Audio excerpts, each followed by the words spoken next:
पनवेल शहरातील शेकडो मराठी मतदारांची नावं यादीतून गायब झाल्यानं मावळ लोकसभा मतदारसंघाच्या निवडणुकीत अनेकांना मतदानच करता आलेलं नाहीये।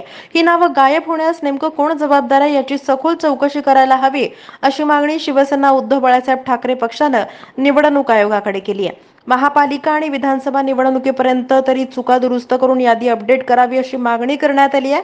मावळ लोकसभा मतदारसंघात पनवेलचा भाग येत असून 13 मे 2024 रोजी झालेल्या मतदानाच्या वेळेस अनेक मराठी आणि अन्य मतदारांची नावं गहाळ झाल्यास निदर्शनास आलं।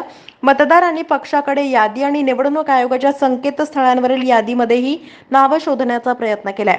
वेगवेगळ्या मतदान केंद्रांवर जाऊन चौकशी केली, पण कोणताच ठाव ठिकाणा लागलेला नाहीये।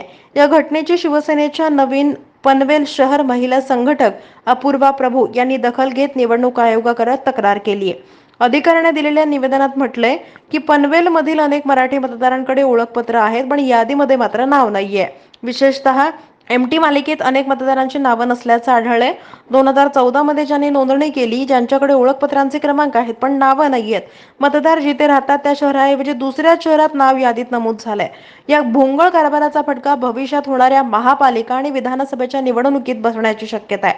त्यामुळे लवकरात लवकर या चुका दुरुस्त कराव्यात, अशी मागणी अपूर्वा प्रभू यांनी केली आहे। या निवेदनासोबत त्यांनी बूथ क्रमांक 346 आणि 339 यादीतल्या गहाळ झालेल्या मतदारांच्या नावांची यादी सुद्धा जोडली आहे।